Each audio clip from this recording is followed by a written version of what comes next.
فاتح بیت المقدس سلطان صلاح الدین ایوبی رحمۃ اللہ علیہ۔ قسط نمبر 12۔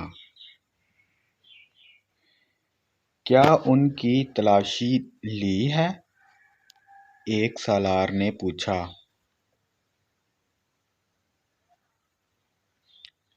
لی ہے جناب، محافظ نے جواب دیا۔ یہ کہتے ہیں کہ ہم تاجر ہیں، ان کا سارا سامان کھلوا کر دیکھا ہے، جامع تلاشی بھی لی ہے، ان کے پاس ان خنجروں کے سوا اور کوئی ہتھیار نہیں۔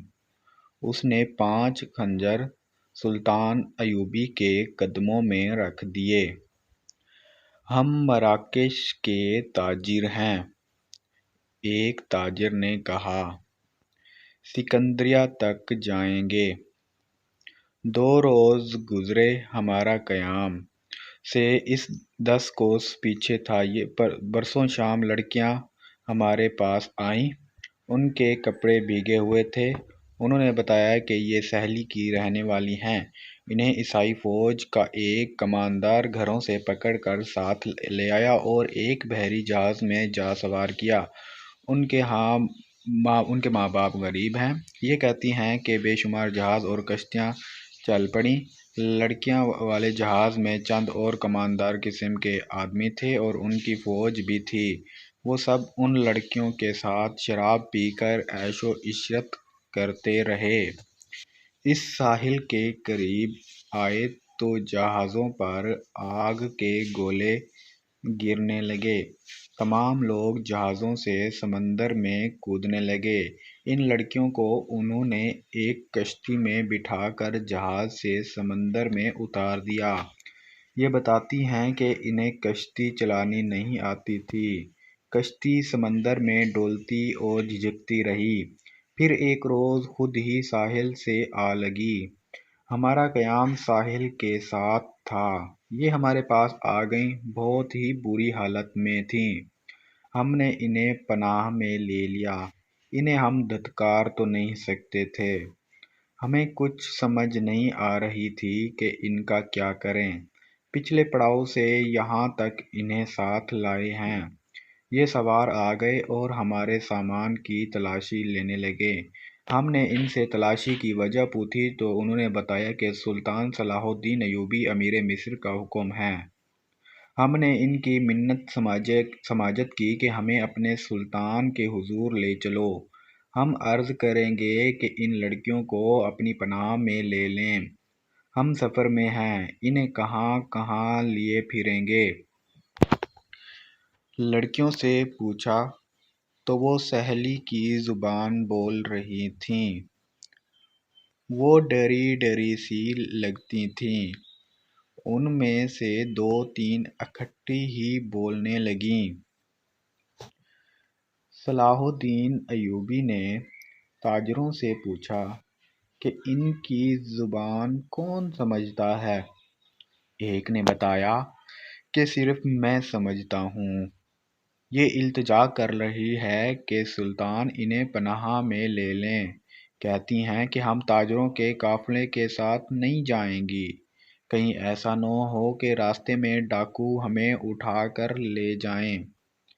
ادھر جنگ بھی ہو رہی ہے، ہر طرف عیسائیوں اور مسلمانوں کے سپاہی بھاگتے دوڑتے پھر رہے ہیں۔ ہمیں سپاہیوں سے بہت ڈر آتا ہے۔ ہمیں جب گھروں سے اٹھایا گیا تو ہم سب کنواری تھیں۔ ان فوجوں نے بحری جہاز میں ہمیں طوائفے بنائے رکھا۔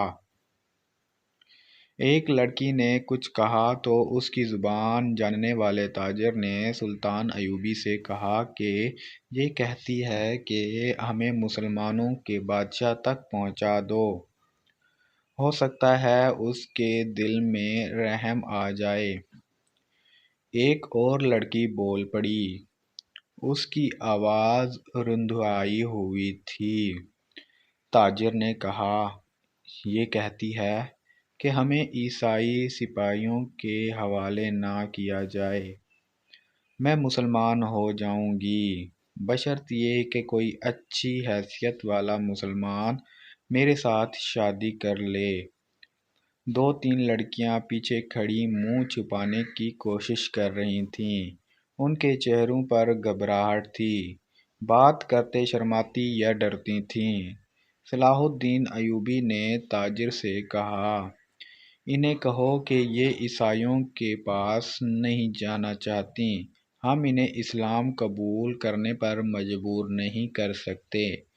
یہ لڑکی جو کہہ رہی ہے کہ مسلمان ہو جائے گی، بشرط یہ ہے کہ کوئی مسلمان اس کے ساتھ شادی کر لے، اسے کہو کہ میں اس کی پیشکش قبول نہیں کر سکتا۔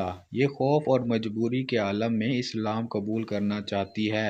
انہیں بتاؤ کہ انہیں مجھ پر اعتماد ہے تو میں انہیں اسلام کی بیٹیوں کی طرح پناہ میں لیتا ہوں۔ اپنے دارالحکومت میں جا کر یہ انتظام کر دوں گا کہ انہیں عیسائی راہبوں یا کسی پادری کے پاس بھجوا دوں گا۔ ادری یروشلم میں ہوں گے۔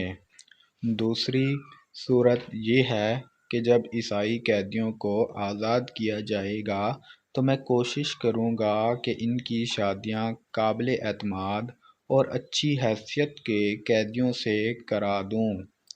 انہیں یہ بھی بتا دو کہ کسی مسلمان کو ان سے ملنے کی اجازت نہیں ہوگی، اور نہ انہیں اجازت ہوگی کہ کسی مسلمان سے ملیں۔ ان کی ضروریات اور عزت کا خیال رکھا جائے گا۔ تاجر نے لڑکیوں کو ان کی زبان میں سلطان ایوبی کی ساری باتیں بتائیں تو ان کے چہروں پر رونق آ گئی۔ وہ ان شرائط پر رضامند ہو گئیں۔ تاجر شکریہ ادا کر کے چلے گئے۔ صلاح الدین ایوبی نے لڑکیوں کے لیے الگ خیمہ لگانے اور خیمے کے باہر ہر وقت ایک سنتری موجود رہنے کا حکم دیا۔ وہ خیمے کی جگہ بتانے ہی لگا تھا کہ 6 صلیبی سلطان ایوبی کے سامنے لائے گئے۔ وہ بہت ہی بری حالت میں تھے۔ ان کے کپڑے بھیگے ہوئے تھے، کپڑوں پر خون بھی تھا، ریت بھی۔ ان کے چہرے لاشوں کی مانند تھے۔ ان کے متعلق بتایا گیا کہ 1.5-2 میل دور ساحل پر بے سدھ پڑے تھے۔ وہ ٹوٹی ہوئی کشتی پر تیر رہے تھے۔ ایک دن کشتی پانی بھر جانے سے ڈوب گئی۔ یہ سب تیر کر ساحل تک پہنچے۔ کشتی میں 22 آدمی سوار ہوئے تھے، صرف یہ 6 زندہ بچے۔ ان سے چلا نہیں جاتا تھا۔ یہ صلیبی لشکر کے سپاہی تھے۔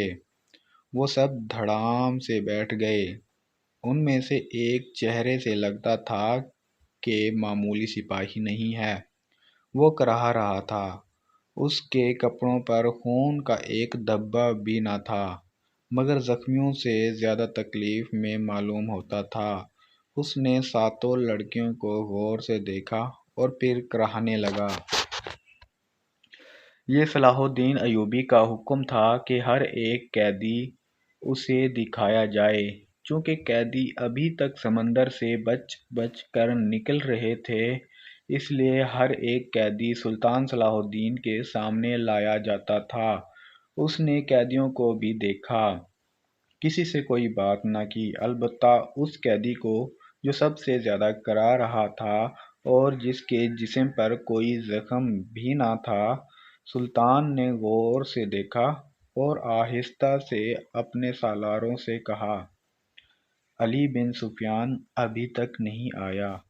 ان تمام قیدیوں سے جواب تک ہمارے پاس آ چکے ہیں۔ بہت کچھ پوچھنا ہے، ان سے معلومات لینی ہیں۔ اس نے اس قیدی کی طرف دیکھ کر کہا، یہ آدمی کماندار معلوم ہوتا ہے، اسے نظر میں رکھنا، اور جب بھی علی بن سفیان آئے تو اسے کہنا کہ اس سے تفصیلی پوچھ گچھ کرے۔ معلوم ہوتا ہے اسے اندر کی چوٹیں آئی ہیں، شاید پسلیاں ٹوٹی ہوئی ہیں۔ انہیں فوراً زخمی قیدیوں کے خیموں میں پہنچا دو، انہیں کھلاؤ اور ان کی مرہم پٹی کرو۔ قیدیوں کو اس طرف لے جایا گیا جس طرف زخمی قیدیوں کے خیمے تھے۔ لڑکیاں انہیں جاتا دیکھتی رہیں، پھر ان لڑکیوں کو بھی لے گئے۔ فوج کے خیموں سے تھوڑی دور لڑکیوں کے لیے خیمہ نصب کیا جا رہا تھا۔ وہاں سے کوئی 100 قدم دور زخمی قیدیوں کے خیمے تھے۔ وہاں بھی ایک خیمہ گاڑا جا رہا تھا اور 6 نئے زخمی قیدی زمین پر لیٹے ہوئے تھے۔ لڑکیاں ان کی طرف دیکھ رہی تھیں۔ دونوں خیمے کھڑے ہو گئے۔ لڑکیاں اپنے خیمے میں چلی گئیں اور زخمیوں کو ان کے اپنے خیمے میں لے گئے۔ ایک سنتری لڑکیوں کے خیمے کے باہر کھڑا ہو گیا۔ لڑکیوں کے لیے کھانا آ گیا جو انہوں نے کھا لیا۔ پھر ایک لڑکی خیمے سے نکل کر اس خیمے کی طرف دیکھنے لگی جس میں نئے 6 زخمی قیدیوں کے لیے لے گئے تھے۔ ان کے چہرے پر اب گھبراہٹ اور خوف کا کوئی تاثر نہیں تھا۔ سنتری نے اسے دیکھا اور اس نے سنتری کو دیکھا۔ لڑکی نے مسکرا کر اشارہ کیا کہ وہ زخمیوں کے خیمے کی طرف جانا چاہتی ہے۔ سنتری نے سر ہلا کر روک دیا۔ لڑکیوں کو خیموں سے دور جانے یا کسی سے ملنے کی اجازت نہیں تھی۔ لڑکیوں اور 6 زخمیوں کے خیمے کے درمیان سے درخت تھے۔ بائیں طرف مٹی کا ایک ٹیلہ تھا جس پر جھاڑیاں تھیں۔ سورج غروب ہو گیا۔ پھر رات تاریک ہونے لگی۔ کیمپ کے غبار سے پر نیند غالب آنے لگی اور پھر زخمیوں کے کراہنے کی آوازیں رات کے سکوت میں کچھ زیادہ ہی صاف سنائی دینے لگیں۔ دور پرے بحیرہ روم کا شور دبی دبی مسلسل گونج کی طرح سنائی دے رہا تھا۔ صلاح الدین ایوبی کے اس جنگی کیمپ میں جاگنے والوں میں چند ایک سنتری تھے یا وہ زخمی قیدی جنہیں زخم سونے دیتے نہیں تھے، یا صلاح الدین ایوبی کے خیمے کے اندر دن کا سماں تھا۔ وہاں کسی کو نیند نہیں آتی تھی۔ سلطان ایوبی کے 3 سالار اس کے پاس بیٹھے تھے اور باہر محافظ دستہ بیدار تھا۔ سلطان ایوبی نے ایک بار پھر کہا، علی بن سفیان ابھی تک نہیں آیا۔ اس کے لہجے میں تشویش تھی۔ اس نے کہا، اس کا قاصد بھی نہیں آیا۔ اگر کوئی گڑبڑ ہوتی تو اطلاع مل چکی ہوتی، ایک سالار نے کہا۔ معلوم ہوتا ہے وہاں سب ٹھیک ہے۔ امید تو یہی رکھنی چاہیے، سلطان صلاح الدین ایوبی نے کہا۔ لیکن 50,000 کے لشکر نے بغاوت کر دی۔ اس کہانی کا اس قسط کا اگلا پارٹ اگلی ویڈیو میں دیکھیں۔ شکریہ۔